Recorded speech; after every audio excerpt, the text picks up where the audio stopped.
A história do Humberto, imagina um morador de um bairro de classe média no Rio de Janeiro, por exemplo, Vila Isabel, morou a vida toda nesse bairro, servidor público, tinha acesso a bons financiamentos, até por conta da fonte de renda clara dele, aproveitou oportunidades de comprar imóveis financiados na planta e conseguiu, como um servidor público de um cargo simples, acumular sim um patrimônio de 5 imóveis ao longo da sua vida, mais um dinheirinho que ele foi guardando. Afinal, comprou um imóvel, começou a viver de renda de aluguel, aumenta sua renda, permanece com a sua vida nesse bairro de classe média e consegue acumular. Esse é um cenário que não é estranho ao nosso escritório, uma pessoa que acumulou ao longo de sua vida múltiplos imóveis. Quando é um bairro como esse exemplo de Vila Isabel, talvez outros bairros do subúrbio do Rio de Janeiro, bairros de outros municípios, é normal ver os imóveis estarem nessa faixa aqui. E é normal também ver isso aí, esse valor de R$500 mil, uma pessoa de classe média que conseguiu acumular patrimônio, também não é algo fora da realidade daquilo que muitos desses clientes, de uma forma externa, parecem ter uma vida simples, mas você vê que como que conseguiu acumular um patrimônio significativo, que é a sua aposentadoria, né? Humberto vive da aposentadoria como servidor público, mais o aluguel desses imóveis que ele tem. Num deles ele é residente, nos outros ele está alugando. Qual é a tabela progressiva do imposto aqui no estado do Rio de Janeiro? A gente vai começar com esse imposto em 4% para imóveis que estão entre 60 mil a 330 mil reais. E esse imposto no inventário é calculado sobre todo o patrimônio, o que significa que no inventário o imposto ele vai considerar tudo.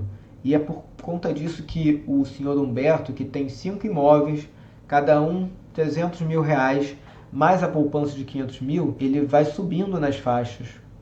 E aqui não é uma faixa progressiva igual a do imposto de renda. Quando você sobe de faixa, você paga sobre todo o montante anterior. Então, uma pessoa que tem 1 milhão de patrimônio, está nessa faixa dos 6%, ela está pagando 60 mil. Mas a partir do momento em que ela passa a ter 1,5 milhão de patrimônio, ela passa para a faixa dos 7% e vai pagar 7% sobre tudo, que nesse caso seria 95 mil. O caso do Humberto, né? Ele tem um patrimônio acumulado de 2 milhões, o que leva para a faixa de alíquota máxima no Rio de Janeiro, que é 8%, que também hoje 8% é o máximo nacional também. Então a gente vai aplicando essa alíquota progressiva. Então Humberto soube disso, tomou um susto com os valores desse imposto. Se você está pensando no seu patrimônio, no patrimônio que você vai herdar, está aqui essa tabela. Pensa em tudo que a pessoa tem. Lembra que os imóveis no Rio continuam super avaliados. E pensa isso, você, na situação de inventário, você vai pagar uma alíquota sendo calculada sobre o total. Então, a gente sempre tem essa conversa dentro do planejamento sucessório. Por exemplo, qual é a primeira etapa? Entender o que vai acontecer, nada sendo feito.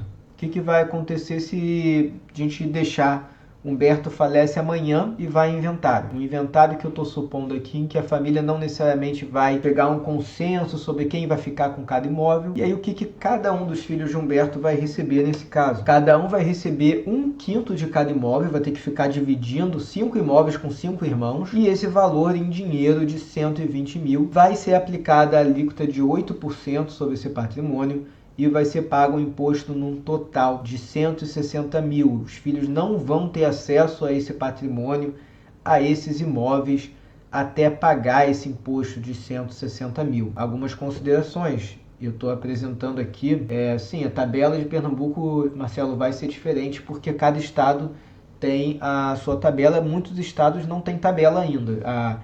A reforma tributária que teve em 2023, ela determinou que os estados têm que ter uma tabela progressiva. O Rio de Janeiro já tem uma tabela progressiva desde 2015, mas a maioria dos estados não tem uma tabela progressiva para esse imposto, e com a reforma eles estão instituindo uma tabela progressiva. Alguns estão aumentando o imposto, alguns estão na prática até diminuindo um pouco. Por exemplo, em São Paulo, tem 2 projetos de leis em São Paulo, um está querendo aumentar para 8%, mas o outro está querendo pegar, o imposto deles é 4%, não tendo tabela progressiva. E eles querem fazer de 1%, 2%, 3% e 4%. Essencialmente conseguirá até diminuir, mas aquela lei de São Paulo tem algumas regras que acabam sendo pior para o cálculo da base de cálculo do imposto, então na prática também não é tão benéfica assim. Nós temos aqui cada filho recebe 1/5 de cada imóvel. No inventário, a família pode decidir que a partilha será feita de forma diferente, tá? Então, deixo claro.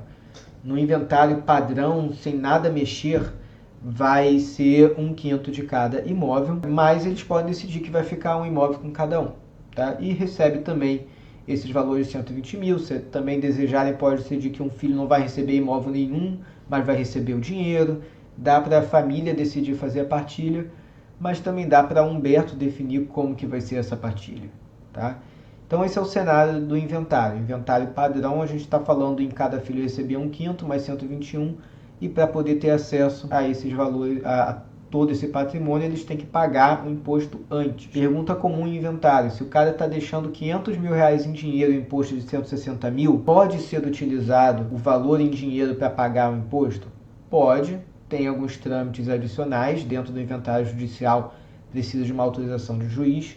Dentro do inventário extrajudicial também pode ser feito isso, mas você precisa fazer uma escritura pública antecipada especificamente para liberar esse valor, fazendo o cálculo do imposto, para que seja possível o inventariante, né, o herdeiro que se torna responsável por administrar o inventário, para que ele consiga usar esse dinheiro exclusivamente para o pagamento do imposto. É possível também, mas isso não traz a solução completa, que é ter que passar por um procedimento complexo, demorado, custoso, porque o advogado também vai cobrar mais no inventário do que no planejamento sucessório, e você está deixando de economizar um imposto considerável.